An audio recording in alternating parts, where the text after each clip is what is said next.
Salam, ibu-ibu yang ada di rumah, kita akan memulai persekutuan wanita pada saat ini dan kita mengangkat pujian nomor 97, kami berkumpul untuk memujimu.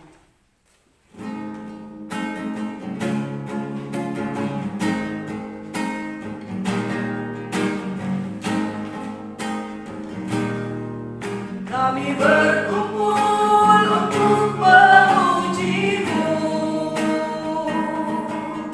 Kami berkumpul untuk menyembahmu. Kehadiranmu itu yang kami perlu. Jamalah Tuhan, urapilah kami. Bukalah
bersatu dalam doa. Bapa di sorga, Bapa yang baik, kami bersyukur Tuhan segala atas kebaikan-Mu, pertolongan-Mu di dalam kehidupan kami. Hari lepas hari Tuhan, Engkau selalu menyertai kami. Engkau selalu baik bagi hidup kami Tuhan. Walaupun kami Tuhan banyak pergumulan, banyak tantangan, tetapi Tuhan Yesus selalu baik bagi kami Tuhan. Engkau selalu memperhatikan hidup kami Bapa. Engkau memberikan kekuatan bagi kami. Engkau memberikan sukacita. Engkau memberikan damai sejahtera Tuhan di dalam kehidupan kami Tuhan. Sepanjang hidup kami. Saat ini juga Tuhan, kami sebentar lagi akan mendengarkan firman Tuhan yang disampaikan oleh Bapak Pendeta. Biarlah Tuhan selalu membuka hati dan pikiran kami. Urapi kami Tuhan, buka hati dan pikiran kami, supaya kami Tuhan mendengarkan firman Tuhan, boleh melakukan di dalam kehidupan kami sehari-hari. Tanpa firman-Mu Tuhan, kami tidak sanggup melakukan segala hal. Hanya firman-Mu lah kekuatan di dalam kehidupan kami. Bapa di sorga, Bapa yang baik, seringkali kami Tuhan mengandalkan diri kami sendiri. Tetapi pada saat ini Bapa, biarlah kami mengandalkan Engkau Tuhan di dalam kehidupan kami, supaya kami sungguh layak untuk menerima berkat-Mu. Dan berkati hamba-Mu yang menyampaikan firman Tuhan. Terima kasih Tuhan, banyak dosa Tuhan perbuatan yang kami lakukan. Ampuni kami Bapa, di setiap dosa pelanggaran kami, agar kami sungguh layak untuk menerima berkat-Mu. Terima kasih Bapa, terpujilah nama-Mu. Dalam nama Tuhan Yesus Kristus kami mengucap syukur dan berdoa. Amin. Kita mengangkat pujian dari nomor 270. Ku bersyukur buat kasih-Mu.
Indahnya, oh heran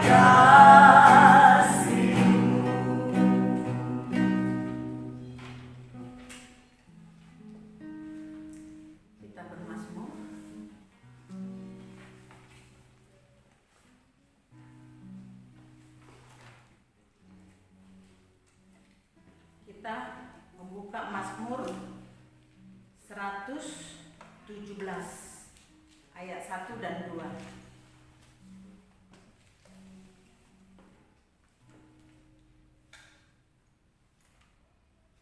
Saya akan membacakannya. Perikopnya. Pujilah Tuhan, hai segala bangsa. Pujilah Tuhan, hai segala bangsa. Megahkan Dia, hai segala suku bangsa. Sebab kasih-Nya hebat atas kita dan kesetiaan Tuhan untuk selama-lamanya. Haleluya. Kita mengangkat pujian, penuhilah hidupku.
Shalom, mari kita berdoa. Bapa di sorga, kami bersyukur Tuhan, pada siang hari ini kami boleh memuji Tuhan dan memuliakan Tuhan. Berkati kami dalam persekutuan wanita pada hari ini Tuhan, yang Kau memberkati setiap bapak ibu yang berada di rumah, dan Tuhan memberkati dalam ibadah mereka masing-masing. Terpujilah Engkau Tuhan, kami akan membaca firman-Mu, berkatilah kami di dalam nama Tuhan Yesus kami berdoa. Amin. Mari kita membuka Alkitab kita dalam satu bagian firman Tuhan yang sudah dibaca tadi dalam Mazmur 117 ayat 1 dan 2. Kita akan membacanya bersama-sama. Mazmur 117 ayat 1 dan ayat yang kedua kita akan baca bersama-sama. Demikian firman Tuhan. 1, 2, 3. Pujilah Tuhan, hai segala bangsa, megahkanlah Dia, hai segala suku bangsa. Sebab kasih-Nya hebat atas kita dan kesetiaan Tuhan untuk selama-lamanya. Haleluya. Pujilah Tuhan, hai segala bangsa. Megahkanlah Dia, hai segala suku bangsa. Memuji dan memegahkan Tuhan adalah suatu bentuk perintah. Pemazmur menyampaikan dalam bentuk perintah kepada kita semua, atau disebut dengan kasus imperatif, bahwa kita sudah seharusnya memuji Tuhan dan memegahkan Tuhan. Memuji Tuhan dan memegahkan Tuhan itu adalah sebuah keharusan. Kenapa? Karena pemazmur katakan dalam bentuk imperatif, pujilah dan megahkanlah Itu dua kata, bentuk kata yang sama dalam kasusnya, yaitu kata perintah yang dilakukan oleh bangsa-bangsa dan yang dilakukan oleh setiap suku-suku bangsa, bahkan setiap pribadi kita. Itulah sebabnya yang menjadi hal yang perlu kita lakukan adalah memuji Tuhan dan memegahkan Dia.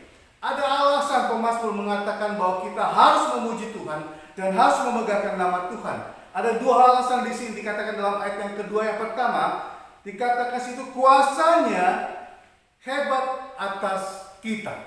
Kuasanya hebat atas kita. Dan kita akan melihat apa yang dimaksud dengan pemazmur ini, kuasa Tuhan yang hebat itu. Jika kita melihat dalam bagian firman Tuhan ini berbicara bagaimana Tuhan membawa bangsa Israel, membawa seluruh umat Tuhan keluar dari Mesir dengan berbagai macam bentuk pekerjaan Tuhan yang Tuhan nyatakan kepada bangsa Israel, bahkan kepada seluruh umat Israel pada waktu itu, karena begitu besarnya perbuatan Tuhan yang luar biasa. Bahkan Tuhan melakukan hal-hal yang tidak terpikirkan oleh manusia, tetapi Tuhan melakukannya dalam hidup kita. Itulah sebabnya pemazmur mengatakan kuasa kasih-Nya hebat untuk kita. Kasih-Nya begitu hebat kepada kita sehingga Dia menyatakan kasih itu kepada kita. Kasih-Nya yang luar biasa itu Tuhan nyatakan. Sehingga ketika umat Israel menjauh dari Tuhan, ketika umat Israel tidak taat kepada Tuhan, justru Tuhan mendekat kepada bangsa Israel. Kasih setia Tuhan itu luar biasa, Bapak Ibu. Kasih setia Tuhan itu luar biasa. Kenapa? Karena Dia tidak pernah memilah. Dia tidak pernah membuat perbedaan antara manusia yang lain dengan siapa-siapa saja yang ada di dalam dunia ini. Tuhan nyatakan kasih-Nya kepada kita tanpa membedakan apapun. Salah satu contoh sederhana saja. Tuhan menganugerahkan hidup kepada kita semua. Tuhan menganugerahkan kehidupan nafas kepada kita. Tuhan memberikan nafas oksigen kepada kita, kepada semua orang, tidak hanya orang yang percaya kepada Allah Yahweh bangsa Israel, tidak, tetapi semua bangsa. Allah memberikan nafas hidup dengan oksigen yang Allah berikan. Kasih setia Tuhan itu hebat dengan memberikannya kepada kita supaya kita melewati hari-hari ini.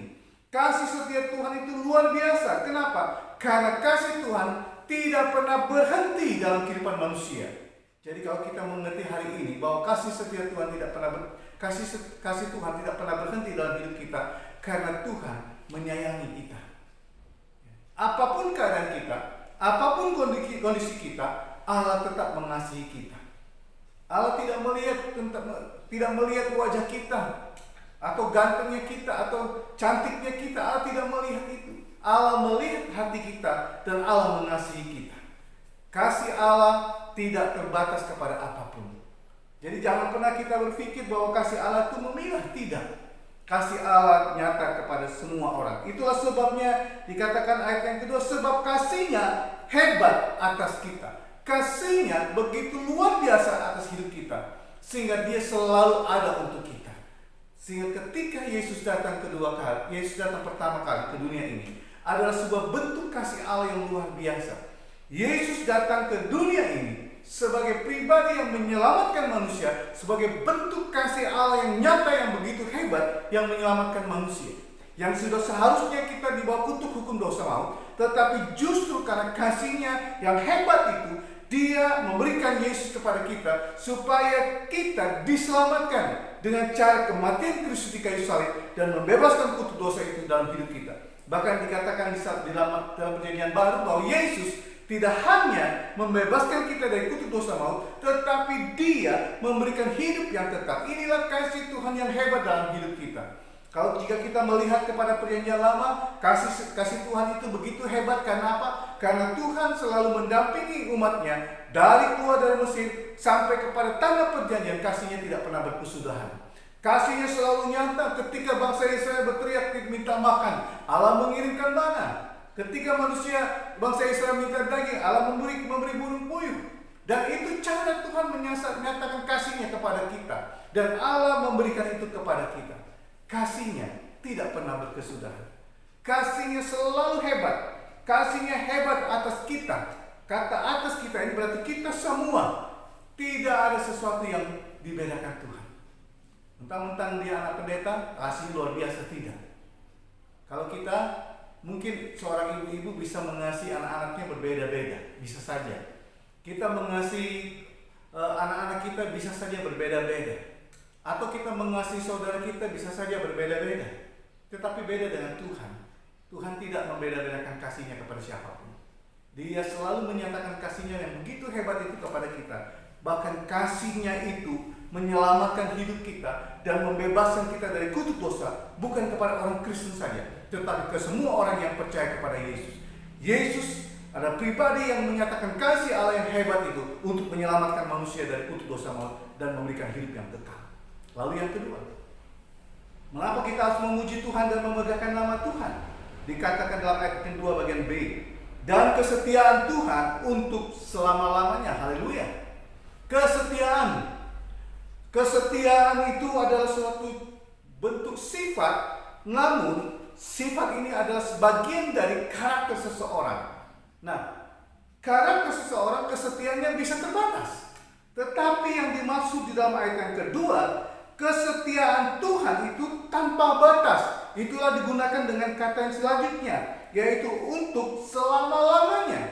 Jadi kesetiaan Tuhan itu tidak pernah berhenti dalam kehidupan manusia. Kesetiaannya selama-lamanya. Sejak manusia jatuh dalam dosa, Allah menyatakan kasih setianya, dan dia tidak pernah berubah kesetiaannya kepada kita. Sampai ketika Yesus datang kedua pertama kali, dia kesetiaannya tidak pernah berubah. Sampai nantinya Yesus datang kedua kali pun kesetiaannya tidak pernah berubah. Mengapa? Karena dia adalah Allah yang adalah kasih, kesetiaan yang tidak bisa berhenti. Kesetiaan Tuhan tidak bisa diukur dengan apapun. Kesetiaan Tuhan tidak bisa dibatasi dengan apapun. Kesetiaan Tuhan tidak pernah berhenti karena bangsa Israel menolak Tuhan. Tidak pernah. Kasih setia Tuhan tidak pernah berhenti karena bangsa Israel menolak Tuhan, bahkan menyembah berhala. Kasih setia Tuhan tidak pernah berhenti. Kesetiaan Tuhan selalu ada dalam kehidupan umat Tuhan. Bahkan sampai saat ini pun kesetiaan Tuhan masih ada kepada umat Tuhan. Tandanya apa? Kata Wahyu. Wahyu mengatakan bahwa seluruh umat Israel, 12 suku Israel akan kembali ke tanah perjanjian. Masing-masing 12.000 orang akan kembali. Dan kesetiaan Tuhan masih nyata kepada mereka. Dan kesetiaan Tuhan juga nyata ketika bangsa Israel dimerdekakan. Dan mereka sampai saat ini sudah 2/3 tanah kekuasaan bangsa Israel. Kesetiaan Tuhan masih ada. Kesetiaan Tuhan tidak hanya kepada bangsa Israel saja, tetapi kesetiaan Tuhan juga, kesetiaan Tuhan kepada kita pun tetap berlaku dan tidak pernah berhenti. Kesetiaan Tuhan selalu ada untuk kita menolong. Kesetiaan Tuhan selalu ada untuk mengasihi kita, untuk menyatakan pertolongan kepada kita. Kesetiaan Tuhan selalu memberikan berkat dalam hidup kita. Kesetiaan Tuhan selalu menyatakan itu kepada kita dengan perhatian dan kepedulian kepada kita. Allah tidak pernah berhenti. Seakan-akan kita berkata Allah itu tidak setia, Allah itu tidak adil dengan perkataannya. Tidak pernah. Kesetiaan Allah selalu ada. Kesetiaan Allah memelihara hidup kita. Kesetiaan Allah menjaga hidup kita. Kesetiaan Allah menolong dalam hidup kita. Kesetiaan Allah memperdulikan segala sesuatu yang ada dalam hidup kita. Kesetiaan Allah tidak pernah berhenti. Walaupun kita jarang beribadah, walaupun kita tidak beribadah, walaupun kita menjauh dari hadapan Tuhan, kesetiaan Tuhan tidak pernah berhenti. Mengapa? Karena Tuhan tetap memelihara hidup kita. Kesetiaan Tuhan untuk selama-lamanya.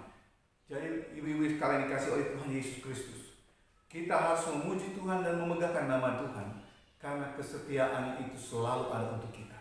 Kesetiaan Allah selalu menjadi bagian dalam hidup kita, yang selalu ditandai dengan kehidupan kita, yang selalu ditandai dengan penyertaannya kepada kita, yang selalu menolong dalam kehidupan kita, selalu memberikan jalan keluar kepada kita, selalu menghibur dalam kehidupan kita, selalu menguatkan dalam kehidupan kita. Itulah kesetiaan Allah yang begitu nyata dalam kehidupan kita. Kadang-kadang kita bergumul dengan sesuatu yang kita hadapi, dengan sesuatu yang kita temui, tetapi lihatlah, kesetiaan Tuhan tidak pernah berhenti dalam hidup kita. Kesetiaan Tuhan selalu ada untuk kita. Oleh sebab itu percayalah kepada Tuhan dan yakinkanlah hidup kita. Pujilah nama Tuhan dan megahkanlah Dia, karena Dia begitu baik untuk kita. Biarlah firman Tuhan memberkati hidup kita. Tetaplah memuji Tuhan dan megahkanlah Dia, karena Dia kasih-Nya tidak pernah berhenti. Kesetiaannya untuk selama-lamanya dalam hidup kita. Mari kita berdoa. Bapa di surga, terima kasih Tuhan. Berkatilah kami hari ini dengan kehidupan kami. Kami bersyukur Tuhan bahwa kasih-Mu selalu nyata dalam hidup kami. Kesetiaan-Mu tidak pernah berubah bagi hidup kami. Terima kasih untuk kebaikan-Mu. Penyertaan-Mu dalam hidup kami adalah bentuk kesetiaan-Mu Tuhan bagi kami. Terima kasih Bapa di surga. Terpujilah Engkau Tuhan, di dalam nama Yesus kami berdoa dan mengucap syukur. Amin. Kita akan memberikan persembahan syukur kita. Kita akan memuji Tuhan. Allah itu baik. Nomor 13, Allah itu baik. Kita memuji Tuhan dengan memberikan persembahan syukur kita. Kita memuji Tuhan, Allah itu baik.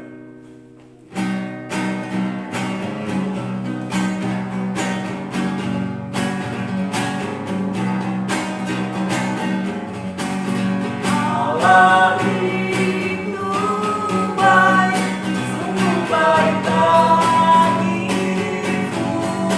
Ditunjukkannya kasih setianya yang menyediakan yang ku berduka, menyatakan kebaikan, menyatakan kebaikan, menyatakan kebaikan padamu.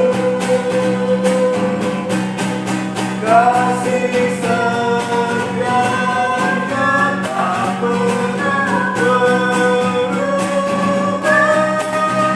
dulu sekarang dan selamanya. Andailah kuasa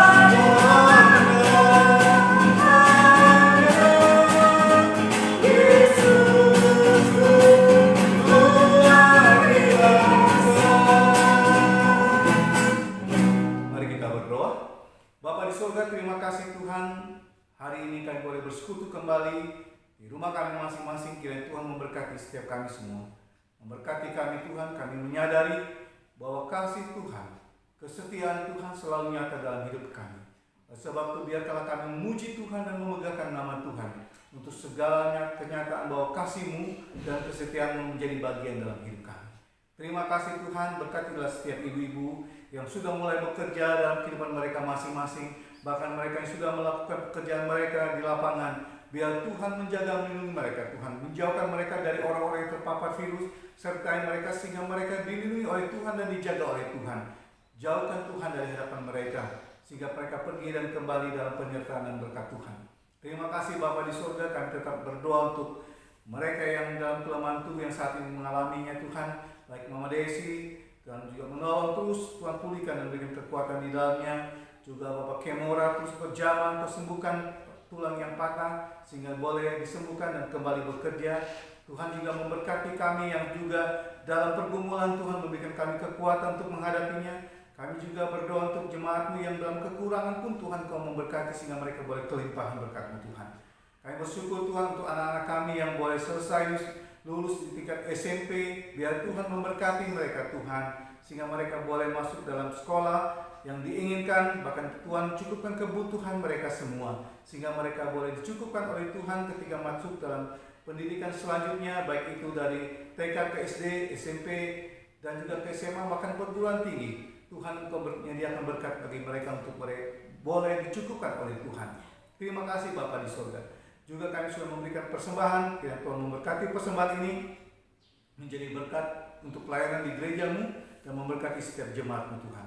Terpujilah Engkau Tuhan, inilah doa kami di dalam nama Yesus yang telah mengajar kami berdoa. Bapa kami yang di surga, dikuduskan nama-Mu, datanglah kerajaan-Mu, jadilah kehendak-Mu di bumi seperti di surga. Berilah kami pada hari ini makanan kami yang secukupnya, dan ampunilah kami akan kesalahan kami, seperti kami juga mengampuni orang bersalah kepada kami. Dan jangan membawa kami dalam pencobaan, tetapi lepaskan kami dari jahat. Karena Engkau yang mempunyai kerajaan dan kuasa dan kemuliaan sampai selama-lamanya. Amin. Terimalah berkat Tuhan. Kiranya kasih karunia damai sejahtera Allah Bapa di dalam Tuhan Yesus Kristus dalam Roh Kudus memberkati, menolong dan menyertai setiap ibu sekalian mulai saat ini sampai selama-lamanya. Amin. Salam. Tuhan Yesus memberkati. Amin.